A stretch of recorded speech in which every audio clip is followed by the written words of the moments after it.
Found one at the grocery store, but the cashier bit back. So I am a vendor that services a lot of grocery stores, but until today, hadn't really come across a good one until today. At a grocery store in the morning.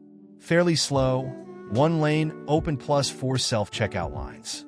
Middle-aged couple comes up huffing and puffing that there is someone in line in front of them that's loading things onto the belt and being checked out, and it's ridiculous that there aren't more lines open. Cashier says they can use self-checkout. Husband says that he shouldn't have to do her job for her. Apparently 10 seconds is all he can take because he just mutters fine and walks over to self-checkout. First item he scans at self-checkout needs cashier approval, so the poor girl running the area comes over to fix it, and he lays in her about how terrible the service is and how offended he is that he has to wait. While the cashier is trying to fix the item scan, customer looks over and sees the cashier manager showing another employee how to do something at the customer service desk. Cue a nice, entitled "excuse me" while looking at her. She has no idea what's going on, so asks how she can help. He berates her for having a personal conversation, and she needs to open a lane for him right now, since she's on the clock, and he has places to be that are far more important than her conversation. She gives the biggest eye roll I've ever seen and says, "Okay, go to register 2, I'll be there in a second." He drags his wife to register 2 and starts unloading groceries. Cashier manager gets there and starts ringing him up. He asked her something, but I didn't hear what, and she said, "Sorry, I can't go check that will take time, and you have places to be." That apparently broke his brain because he just looked at his wife and said, "You handle this," and walked out of the store. Then the wife has the audacity to look at the cashier and say, "Can I break this into multiple transactions?" Cashier looked at her and said, "Sorry, I have places to be and open to try to help out. So you get one transaction with me, or you're welcome to go back into the other line that's open." Wife just hung her head and said, "Just check me out." I saw the husband talking to the manager in the entryway, so made sure to grab him on his way in and tell him the cashiers did everything right and the guy was a jerk. Manager just said, "Yeah, I could tell 3 words into the conversation. He just didn't want to be happy." Some people. Performer didn't realize I was the manager. Some years ago, my partner and I managed a bar, and we had live acts every Friday night. We had inherited a few bookings from the previous managers, but we honored the bookings. One night, we had a comedian who before us had performed regularly at the bar. Anyway, at the time, I dressed like a student and had long, dyed hair. The regulars all knew I was the manager and had no problems with my appearance. The comedian starts his act and spots me collecting glasses and proceeds to complain about students, how lazy they are. "Look at this one. Can't get a proper job. What's with her hair?" etc. No laughter. So he carries on laying into me. I smile and continue working. After the set, I walk over to give him his cash, and he's already got more dates to book with us. The joy, as I said, "No thanks. I'm the manager and I will never book you again." Watching his face fall was beautiful. My mom kept insisting I have developmental disorders, so I handed her the controller. My mom has self-diagnosed that I had developmental disorders and autism since I was 7. There were always books like Developmental Disorders Kids Learning Games and How to Take Care of Autistic Kids. I thought that was pretty weird because I was doing fine in school and taking good care of myself in daily lives. I got good grades, made friends, and even knew a ton of vocabulary for a 2nd grader. Fast forward to when I was 17, when we went to an actual doctor who told her that wasn't true, but she didn't drop it. She kept telling me things like, "You shouldn't go to vet school because you're autistic. You should listen to modern music because that's how you make friends. You and your brother suck at video games because you're autistic and have developmental disorders." When she brought up the shit of "you suck at video games because you have autism" again, I started Elden Ring, handed her the controller and said, "If you suck at this game, then you must have developmental disabilities." She couldn't even figure out how to jump or attack, even I taught her so many times. She got so frustrated and started screaming. She hasn't dared to bring up this complete nonsense ever since. Edit. Not a native speaker here, and I'm sorry for my bad grammar. I'm Asian, 22, and about to graduate. I have a double major, but didn't get into vet school. I am currently staying with her, but I'll move out when I graduate. My mom still insists I have no self-help skills. Here are some of the crazy things she does. She washes clothes at 80 degrees Celsius because she believes you can only get rid of bacteria by washing your laundry at 80 degrees Celsius. A few weeks ago, she said, "Your brother is 13 and still plays with Legos while his classmates are playing video games. My brother has pretty limited screen time because of her, and he doesn't have a smartphone. My older sister, her daughter from her first marriage, has kidney problems which come from her dad's side.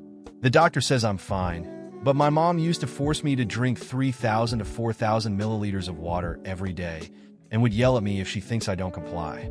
I went to a Slash concert. She spam called and yelled at me because I got home at 23:30. And she thinks I like old music because I want to get along with my dad who doesn't like the artist. She asked me to read Peers for Young Adult Social Skills Training for Adults with Autism Spectrum Disorder and Other Social Challenges from time to time. Edit 2. Update. I got some books about dementia from our school library. Dropped it around the house, pretend she doesn't remember things, and constantly mention dementia when talking to her. She tells me, if I get dementia, I get dementia. It's just a matter of time, and that's hilarious as hell. She just admits that. Today I fucked up by not checking the sleeping pills my friend gave me before a flight. So, I was flying to Japan and thought I'd get some sleeping pills to knock myself out on the plane. A friend offered me some she had at home, and dumb me, I didn't think twice about it. She has some mental health struggles, borderline, etc., but I just assumed she also had normal sleeping pills. I trusted her and thought, why not? Mid-flight, I popped the pills, expecting a peaceful nap. Instead, I felt super lightheaded and stuck in this weird state between being awake and asleep. I couldn't even get up to go to the bathroom, and when I landed, I had the worst headache ever and felt down and unmotivated the whole day. When I finally Googled what I took, it turned out to be quetiapine, an antipsychotic for schizophrenia or depression. No wonder I felt like crap. Apparently, taking meds you don't need can actually give you the symptoms they're meant to treat. Big facepalm moment. If I get bad service, I play the world's worst song on the jukebox and leave. I go to sports bars quite often to watch games and eat basic bar food. At most of the bars I go to, they have a machine on the wall where you can spend $1 to purchase a song from Apple Music and play it across the entire facility. On the Apple Music store, there's a song called Tubular Bells Part 2. It's possibly the most rage-inducing song I've ever heard, if you would even call it a song. I have no clue how it ended up on Apple Music, but I definitely use this fact to my advantage. It's basically just some dude jamming on random instruments. It's not terrible, but the song has no real rhythm it's trying to get into and no specific beat it's trying to build off.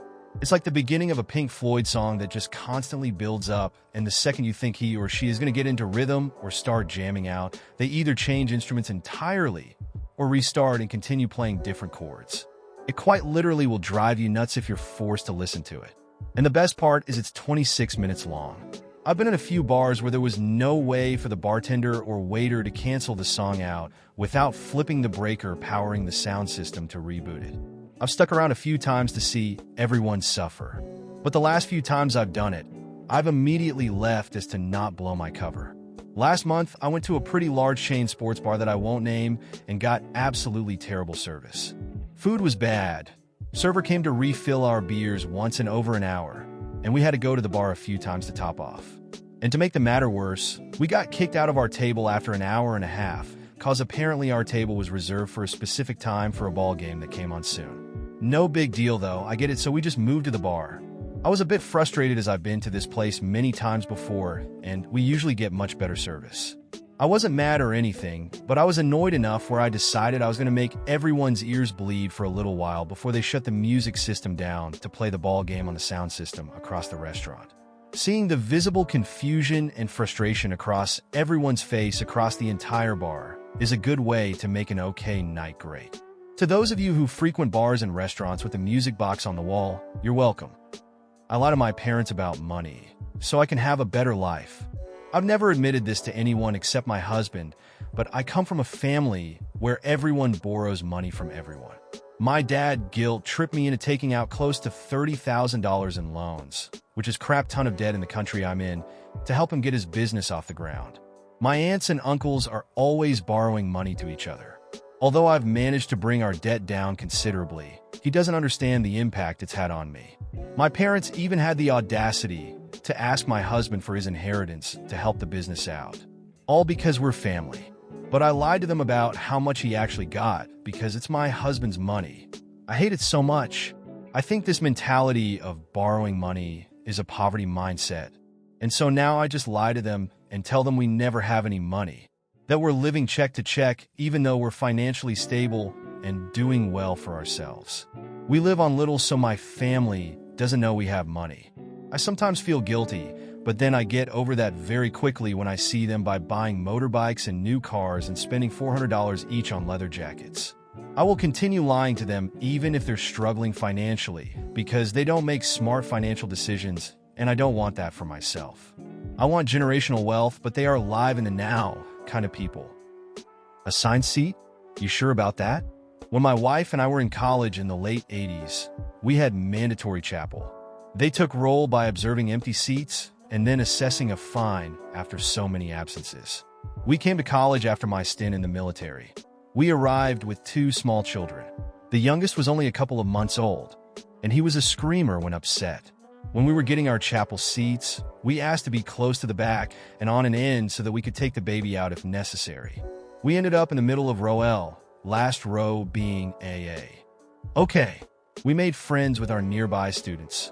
We are still friends to this day. Several weeks into the semester, the school president begins addressing the assembly, and my son loses his mind. He's screaming like he's being killed in a pitch that will almost shatter glass. He's not wet. He won't take a bottle or pacifier. I start to make my way past the 6 or 7 people on the aisle. My wife, through clenched teeth, says, "Don't you dare move." So little man caterwauls for 35 full minutes, stopping almost immediately when we get up. After chapel, we gather in the student union to get lunch and regroup before our next classes. Here comes the dean of students. "So, I was wondering if y'all would be interested in moving to a seat near the back on the aisle." My wife, sweet as pie, says we asked for that when we registered. We were told that it wasn't possible. Now we and the kids have made friends with the folks around us. "Dean, we can move all of you?" The rest of our time there, we and our compadres sat no closer than row V. Karen gets upset over first come, first serve at a coffee shop, end up getting taken down by a cop. This was about a year ago in the winter, one weekend morning. I was waiting for a haircut appointment, so I walked next door into a popular coffee shop. The place was busy, but not packed all the way. There were 2 people in front of me and surely a few behind me. The person in front of me had an expensive coat, expensive jewelry, and the whole "I want to talk to the manager" look. She gave her order, which took a while. It's something like blah blah latte with 2 pumps of this, a little of that, this type of milk, 1 pump of this, and so on. She was told it may take a few minutes, and she stood by the other 2 or 3 people waiting for her order. She was asked for the name on the cup to be called out, and it was Karen. It was my turn to order that I don't need much to make myself happy. I don't need anything complicated. I can sum up my coffee order in 1 word: large, and sometimes I have to clarify with large and black. Surprisingly, the guy behind the counter repeated my order and somehow was able to turn it into a full paragraph. A large American blah blah with no this, no that, no this blah blah. Is that simple large coffee? Yes. The guy turned around, took 2 steps to the other counter, fills up a cup, I pay and hands it to me, all good. I start to walk away with my cup of coffee when I notice Karen looking at me with a WTF look on her face. I see her take 2 steps to the counter and start the "Who? I need to speak with a manager." I stop to look and watch the scene. The argument kind of started with, "Where the hell is my latte?" and "Why the hell did the ratty slob behind me get his first?" What happened to first come, first serve? The guy behind the counter tried to explain the difference between the orders. She was not having it and was getting louder. There was cursing, yelling, and all the fireworks. I see one person who was in the back of the line unzipped his coat, revealing a police uniform, and making his way up to make his presence known. You now have a manager behind the counter arguing with Karen, and the cop just stepped in. The cop just tries to get a word in by saying that what she was doing was unreasonable, causing a disturbance, and it's best to calm down. Karen just stopped in shock, realizing that the cop is not on her side. "Karen, what the hell is wrong with you? I'm a victim here. I paid my good money and I was not serviced. They should be the ones arrested." Then she started to from shock to back to angry. She said this next part while jabbing her finger in the officer's chest. "You need to do, JB. Your fucking job, JB Ambiaries." The officer grabbed her arm and did a full tack down. Karen was face first into the floor, screaming. The officer was reading the Miranda rights. You are under arrest for assaulting a police officer, disorderly conduct, etc. The other cop came into the store when he heard the yelling. To help out, I did ask if they need me to make a statement or something, but they said they have enough. I just left and didn't follow up. Friend tried to frame me for theft, and I got her fired. I, 24F at the time, have been good acquaintances with my nail tech of over 4 years. We will call her Stacy, 31F. In the beginning of 2022, she offered for me to move into her parents' old house with another client of hers and split rent.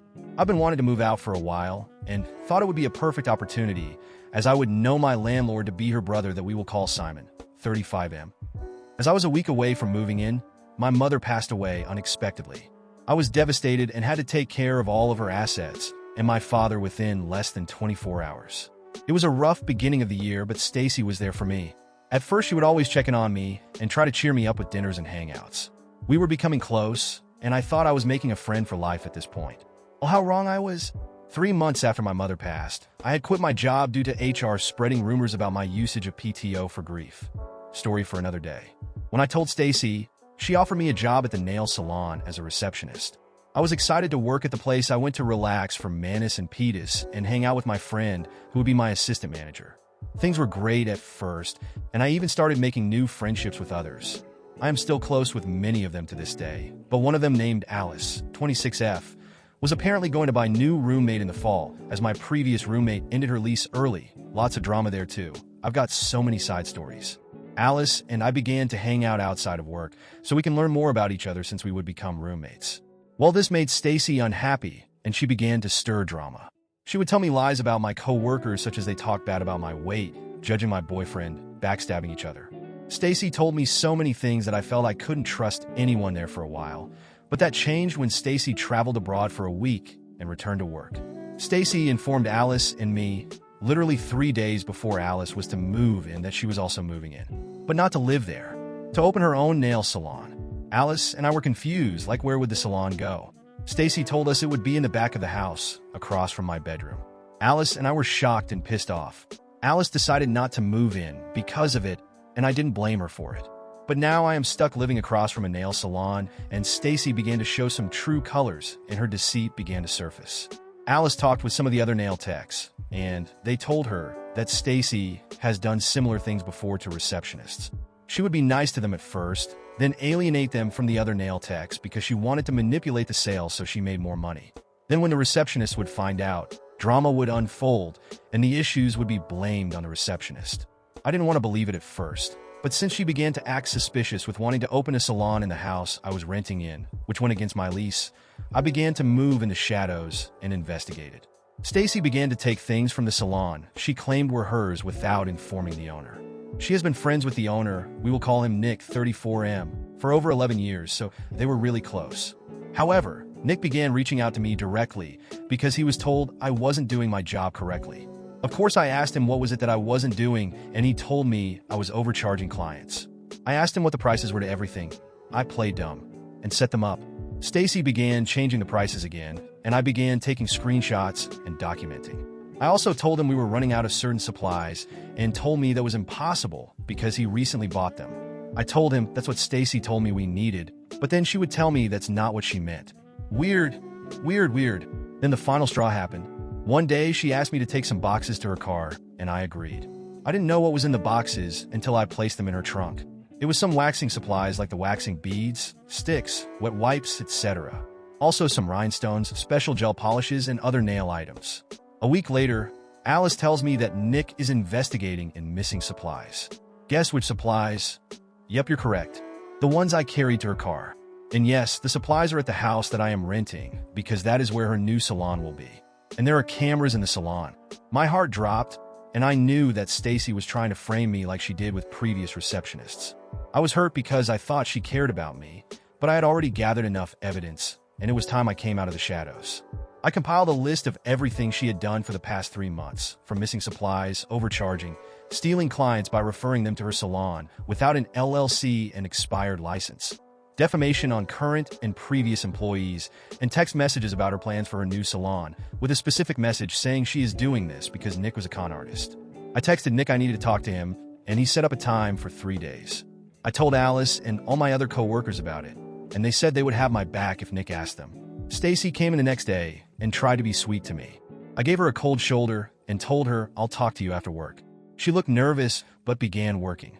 Stacy asked me to meet her in the back of the salon towards the end of the day, and I did. She asked me what was wrong, and I told her I knew the supplies she asked me to take to her car were not hers, and Nick is investigating. I told her she has 3 days to tell Nick, or that I will.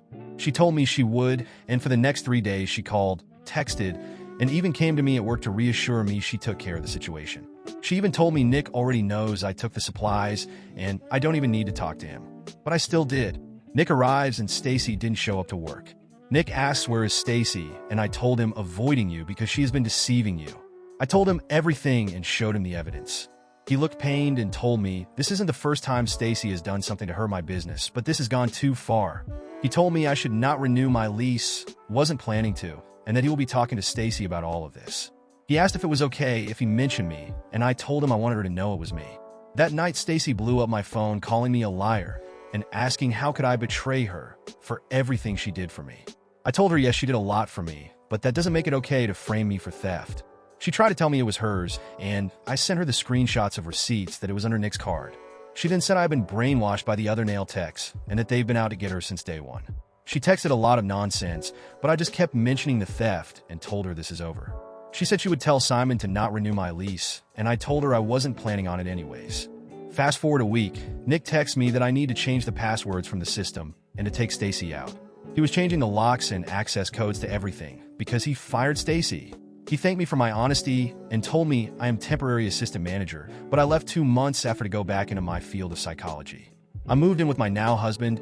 Alice and I are best friends now, and Stacy apparently lost a lot of her clients due to her ethics and overcharging. She also lost a lot of friends and had to work outside of being a nail tech to make ends meet. And that's my petty revenge story. Sorry it was long, but it was a lot. Thanks for reading.